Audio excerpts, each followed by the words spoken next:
সচেতন বিষয়। আজকে শুনবেন প্লান চেটে রবীন্দ্রনাথ ঠাকুরের কথোপকথন। আপনাদের সবাইকে সিটি ব্লগ বিডিতে স্বাগত। গল্পটি পাঠ করছি আমি নাসির আহমেদ কাবুল। 1929 সালে রবীন্দ্রনাথ ঠাকুর নিয়মিত প্লান চেটে বসতেন। সেখানেই প্রিয় মানুষদের আত্মা উপস্থিত হতো। তার স্ত্রী মৃণালিনী দেবী, যিনি ইতিমধ্যেই পরলোক গমন করেছেন, কাদম্বিনী দেবী, যিনি আত্মহত্যা করেছেন, বড় মেয়ে মাধুরীলতা, ছোট ছেলে সমীন্দ্রনাথ, ভাইপো বেলা, এরা সবাই ওপারে চলে গেছেন। রবীন্দ্রনাথ প্লান চেটের মাধ্যমে তাদের আত্মার সঙ্গে কথা বলতেন।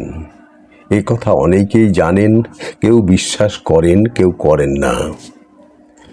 তিনি বন্ধু সহকর্মীদের মধ্যে উপস্থিত ছিলেন সক্রিয়ভাবে অমিয় চক্রবর্তী, অবনীন্দ্রনাথ ঠাকুরের নাতি মোহনলাল, সন্দেহাতীতভাবে সুকুমার রায়, সত্যেন্দ্রনাথ দত্ত, মোহিত চন্দ্র সেনের মেয়ে উমা দেবী বুলা।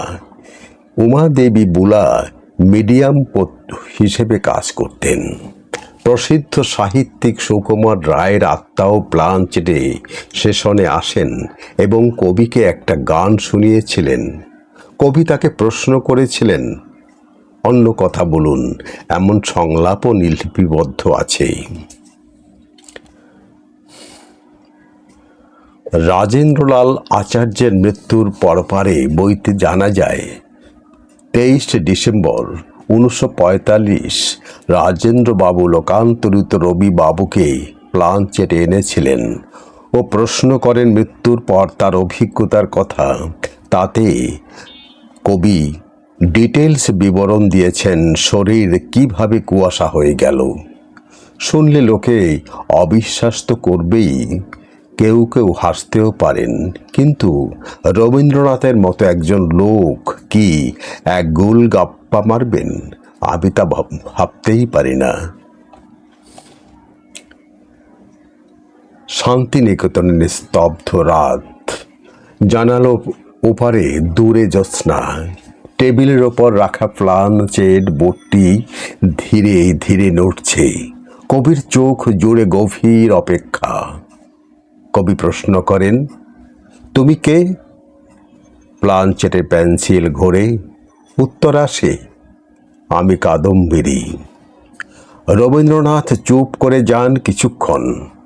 তার প্রিয় কাদম্বরী দেবী, যিনি অনেক আগেই চলে গেছেন আত্মহত্যা করে, তিনি বলেন, তুমি ভালো আছো? প্লান চেট লেখে, তোমার লেখায় আমি বেঁচে আছি। সেদিন শুধু কাদম্বরী নয়, এলেন তার স্ত্রী মৃণালিনী, বড় মেয়ে মাধুরীলতা, ভাইপো বেলা, এমনকি একবার সুকুমার রায়ের আত্মা উপস্থিত হয়েছিল প্লান চেটে। কবি প্রশ্ন করেন, তুমি কি নতুন কিছু দেখতে পাও এই মৃত্যুর ওপারে? সুকুমার রায় লিখে, ভাবনা আর কল্পনা এক হয়ে যায় এখানে। কবি চমকে ওঠেন, জীবনের সব উত্তর কি মেলে এমন এক অদৃশ্য জগতে? অনেকে বলেন প্লান চেট ভুয়া, মিথ্যা।